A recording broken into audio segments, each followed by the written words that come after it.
Shalom, jemaat GBI House of Grace yang ada di Pangkal Pinang, Pulau Bangka. Senang sekali hari ini saya diberi kesempatan untuk bisa membagi berkat buat jemaat yang ada di Pangkal Pinang, yang ada di Pulau Bangka. Saya percaya semua saudara dalam keadaan baik-baik. Berkat Tuhan melimpah, damai sejahtera Tuhan melimpah dalam kehidupan Bapak Ibu Saudara semua. Nah saudara, hari-hari ini kita semua tahu seluruh bangsa sedang dilanda wabah pandemi corona, termasuk yang ada di Indonesia. Nah saudara, oleh karena wabah ini semua bangsa terkena dampak, yaitu resesi ekonomi. Ya, resesi keuangan, resesi ekonomi sedang terjadi, termasuk di Indonesia. Nah saudara yang dikasihi Tuhan, hari ini saya mau bagikan bagaimanakah sikap kita seharusnya di tengah-tengah situasi resesi ekonomi hari-hari ini. Nah, saya mau ajak saudara belajar dari seorang wanita. Ya, wanita bukan wanita yang kaya, wanita sederhana, wanita miskin. Dari Lukas pasal 4 ayat yang ke-25 dan 26. Lukas pasal 4 ayat 25 dan 26. Dan aku berkata kepadamu dan kataku ini benar.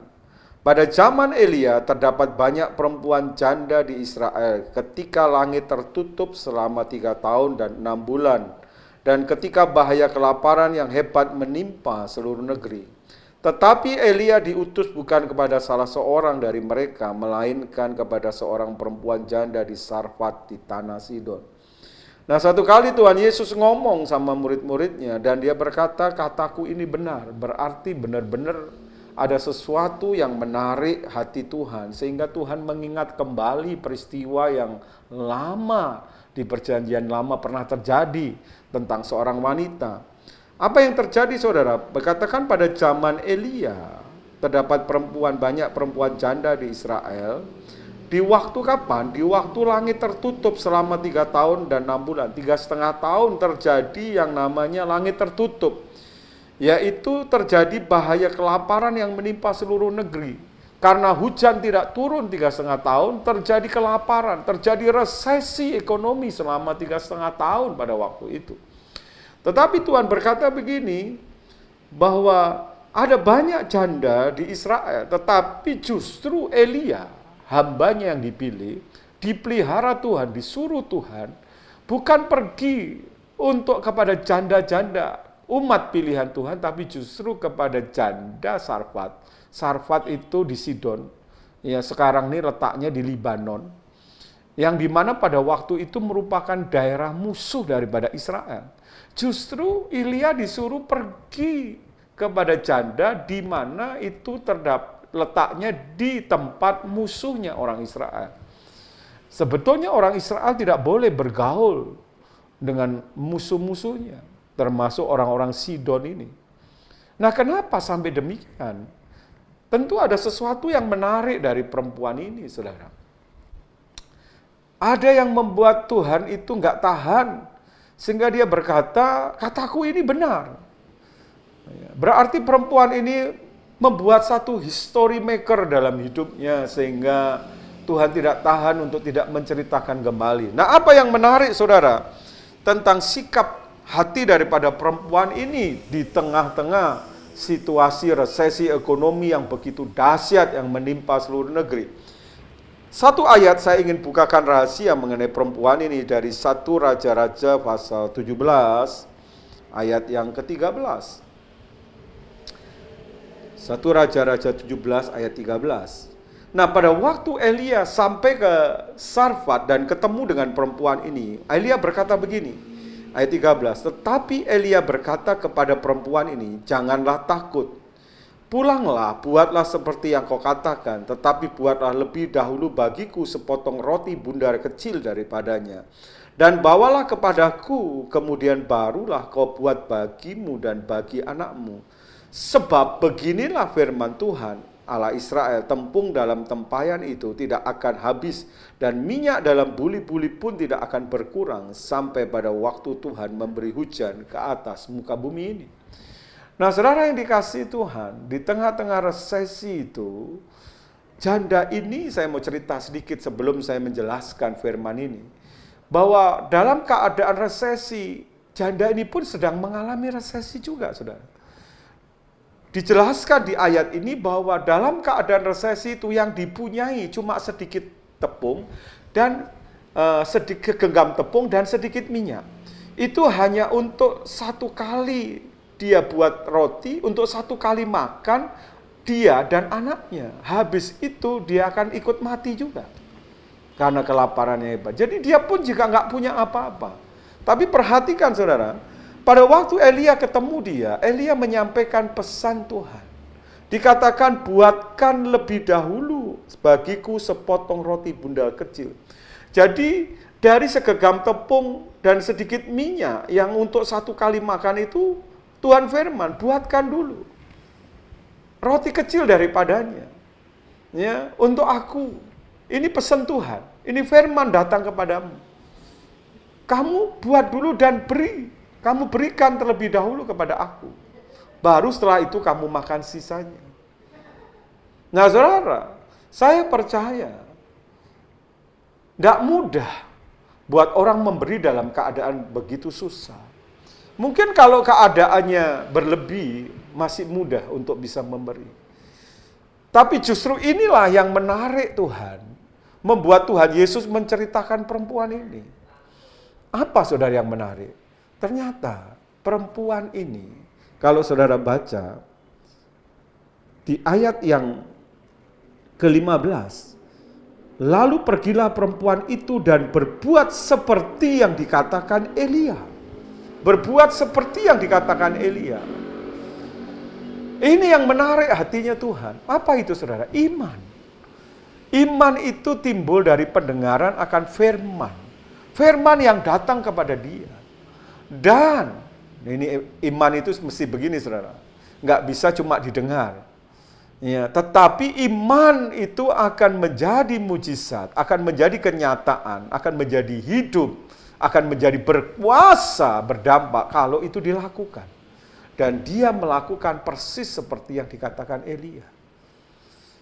Saudara, kenapa dia mau melakukan itu? Itu kan pertanyaannya. Di tengah-tengah resesi tidak mudah loh untuk melakukan hal seperti itu. Dengerin baik-baik. Kenapa dia mau? Karena dia percaya. Sekalipun dia tidak melihat Allah Elia, tapi dia percaya bahwa apa yang dikatakan oleh Elia itu adalah suara Tuhan. Yang kedua, kenapa dia mau melakukan itu? Karena dia punya pengharapan. Allah melalui Elia berkata bahwa tepung dalam tempayan itu tidak akan habis dan minyak dalam buli-buli itu tidak akan berkurang sampai pada waktu Tuhan memberi hujan ke atas bumi. Dia punya pengharapan. Saudara, dalam situasi seperti itu cuma punya minyak dan tepung, kepada siapa lagi? Dia mungkin berpikir begitu, kepada siapa lagi dia berharap? Hanya untuk satu kali makan. Dan next, dia sudah nggak punya apa-apa lagi. Sama juga dalam situasi seperti ini. Kita nggak bisa lagi mengharapkan kepada manusia. Kita nggak bisa lagi mengharapkan kepada mungkin perusahaan atau sebagainya. Pengharapan kita seperti janda itu. Dia berkata begini, kalau aku nggak ngasih, aku makan semua, aku mati juga. Tapi kalau aku kasih, seandainya, mungkin tidak terjadi apa-apa. Minimal aku sudah taat melakukan apa yang Tuhan katakan. Tapi karena dia percaya, dia punya pengharapan bahwa Tuhan yang berjanji itu adalah Tuhan yang setia. Dan itulah cara Tuhan untuk membukakan pintu sorga kepada umatnya, kepada orang yang percaya.